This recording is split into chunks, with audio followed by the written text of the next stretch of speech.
Assalamualaikum Ibu. Waalaikumsalam. Perkenalkan, saya Anissa Ervanda dari Universitas Muhammadiyah Kudus. Di sini saya akan memberikan penyuluhan tentang gizi seimbang untuk ibu hamil. Baik, di sini saya akan menjelaskan tentang gizi seimbang untuk ibu hamil. Apakah Ibu bersedia? Nutrisi adalah substansi organik yang dibutuhkan organisme untuk fungsi normal dari sistem tubuh, pertumbuhan, pemeliharaan kesehatan. Nutrisi didapatkan dari makanan dan cairan yang selanjutnya diasimilasi oleh tubuh. Sedangkan gizi adalah zat-zat yang terkandung dalam makanan yang diperlukan untuk kehidupan. Tujuan gizi pada ibu hamil: yang pertama, cukup kalori, protein yang bernilai biologi tinggi, vitamin, mineral, dan cairan untuk memenuhi zat gizi ibu, janin, serta plasenta. Yang kedua, makanan padat kalori dapat membentuk lebih banyak jaringan tubuh, bukan lemak. Yang ketiga, cukup kalori dan zat gizi untuk memenuhi pertambahan berat baku selama hamil. Yang keempat, perencanaan perawatan gizi yang memungkinkan ibu hamil untuk memperoleh dan mempertahankan status gizi optimal.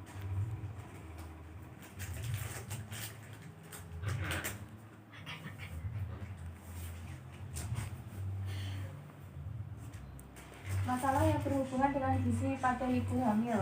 Berat badan ibu hamil harus memadai, bertambah sesuai dengan umur kehamilan. Berat badan yang bertambah dengan normal menghasilkan anak yang normal. Kenaikan berat badan ibu hamil meliputi beberapa unsur atau bagian.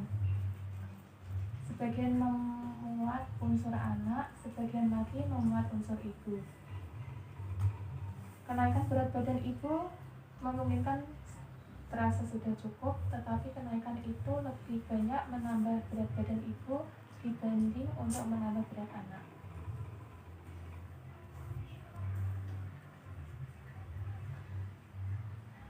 Kebutuhan nutrisi ibu hamil yaitu ada karbohidrat dan lemak, protein, mineral, vitamin B kompleks, vitamin D, vitamin E, asam folat,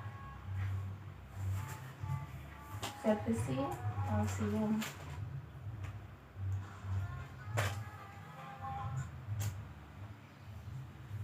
Menu makanan seimbang. Hal yang perlu diperhatikan saat ibu hamil dalam mengatur menu makanan ibu yaitu menghindari mengonsumsi makanan kaleng, makanan manis yang berlebihan, susu berlemak, dan makanan yang sudah tidak segar. Ibu hamil sebaiknya makan teratur, sedikitnya 3 kali sehari. Hidangan yang tersusun dari bahan makanan bergizi, mempergunakan aneka ragam makanan yang ada, memilih dan membeli berbagai macam bahan makanan yang segar, mengurangi bahan makanan yang banyak mengandung gas seperti sawi, kol, kubis, dan lain-lain, mengurangi bumbu yang merangsang seperti pedas, santan kental, menghindari merokok dan minum minuman keras.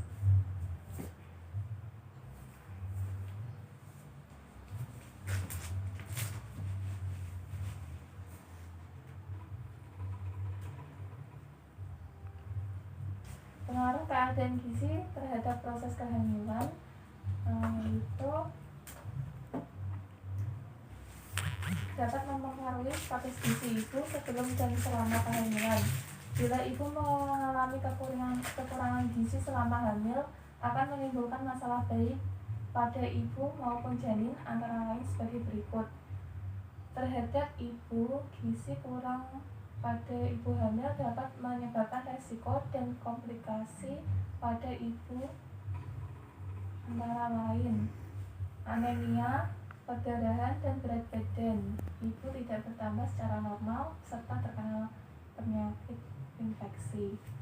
Terhadap persalinan, pengaruh gizi kurang terhadap proses persalinan dapat mengakibatkan persalinan sulit dan lama, persalinan sebelum waktunya atau prematur, perdarahan setelah persalinan, serta persalinan dengan operasi cenderung meningkat. terhadap janin. Kekurangan gizi pada ibu hamil dapat mengaruhi pertumbuhan janin dan dapat menimbulkan keguguran, abortus, bayi lahir mati, kematian neonatal, cacat bawaan, anemia pada bayi, asfiksia intrapartum, dan lahir dengan berat bayi lahir rendah. Sekian penyuluhan dari saya tentang gizi seimbang pada ibu hamil. Sekarang saya akan bertanya pada ibu tentang apa yang dimaksud nutrisi dan gizi. Nutrisi adalah substansi organik yang dibutuhkan organisme untuk fungsi normal dari sistem tubuh, pertumbuhan, pemeliharaan kesehatan. Sedangkan gizi adalah zat-zat yang terkandung dalam makanan yang diperlukan untuk kehidupan manusia. Terima kasih atas jawabannya Ibu. Apakah ada yang mau ditanyakan? Tidak. Baik, saya akhiri penyuluhan ini. Terima kasih atas waktunya. Saya pamit dulu ya Bu. Assalamualaikum warahmatullahi wabarakatuh.